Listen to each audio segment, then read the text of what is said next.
India's top AI university లో BTech with education loan, 100% placement only in Presidency University, Bangalore. Welcome to Suman TV. ఎవరండి వీళ్ళంతా? ఆ నలుగురు ఎవరు? ఈ నలుగురు చేతిలోనే థియేటర్లన్నీ ఎలా ఉన్నాయి? మిగతా వాళ్ళు బతికే పని లేదా? ప్రజాస్వామ్యంలో హక్కు లేదా? భావ ప్రకటన స్వేచ్ఛ లేదా? అడిగితే మీరు ఏదైనా చేయగలరా? చివరికి ప్రభుత్వాలనే శాసించే స్థాయిలో మీరు ఉన్నారంటే ఇదివరకు జరిగిందేమో, ఇదివరకు మీ ఆటలు సాగినాయో కానీ ఇక్కడ ఆటలు సాగటానికి అవకాశమే లేదు. ఎందుకంటే పరిణామాలు నిన్నటి నుంచి చూస్తూ ఉంటే, మీరు బ్లాక్మెయిల్ రాజకీయాలు చేస్తూ ఉంటే చూస్తూ ఊరుకోవడానికి అక్కడ ఉంది ఎవరు? Deputy CM government of Andhra Pradesh Pavan Kalyan గారు. ఈరోజు దేశం మొత్తం ఆయన వైపు చూస్తూ ఉంటే ఆయనతో పెట్టుకున్నారు. మీరు ఆ రోజులో ఎస్వి రంగారావు గారు చూసుకుంటే, ఆ ఎస్వి రంగారావు అద్భుతమైన నటుడు, ఫ్రెంచ్ అవార్డు వచ్చింది. ఆ తర్వాత ఎన్టీ రామారావు గారు, అక్కినేని నాగేశ్వరరావు. ఇండస్ట్రీకి రెండు కళ్ళు లాంటి వాళ్ళు, మూడో కళ్ళు లాంటి వాళ్ళు మెగాస్టార్ చిరంజీవి గారు. అనేక అవార్డులు వచ్చినాయి. అటువంటిది ఇండస్ట్రీలో వీళ్ళు కొంత చేతిలో 1500 థియేటర్లు 1300 వీళ్ళ చేతిలో పెట్టుకుని కరోనా లాంటి పరిస్థితుల్లో, విపత్కరమైన పరిస్థితుల్లో ఆదుకున్నది ఎవరు? సీసీటీ ద్వారా చిరంజీవి గారు కాదా? ఆ రోజు చిరంజీవి గారు ఎన్ని సహాయం చేసినా చిరంజీవి గారిని కూడా అనేక రకాల మాటలు అంటారు. కానీ చిరంజీవి గారు మాట అంటే పడతాడేమో, కానీ పవన్ కళ్యాణ్ అనే వ్యక్తి ఇండస్ట్రీకి నష్టం జరిగితే చూస్తా ఊరుకోడు. తన జోలికి వస్తే మాత్రం లెక్కలన్నీ తేల్చేస్తాడు.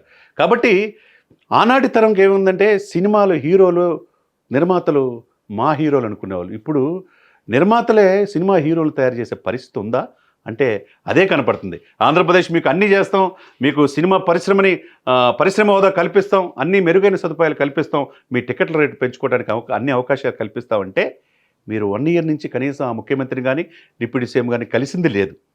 కలవకపోగా మీరు బెదిరింపు ధోరణులకు పాల్పడితే ఎట్లా కుదురుద్ది?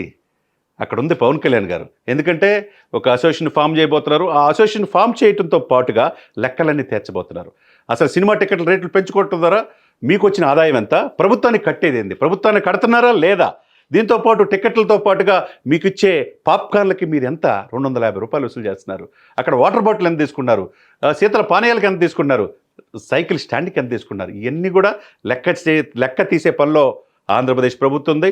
ఇక చర్చలకి మీతో అవకాశమే లేదు. ఇండివిడువల్గా పోయినా అక్కడ పరిష్కరించడానికి ఎవరు లేరు. పవన్ కళ్యాణ్ ఆజ్ఞ ఇచ్చారు.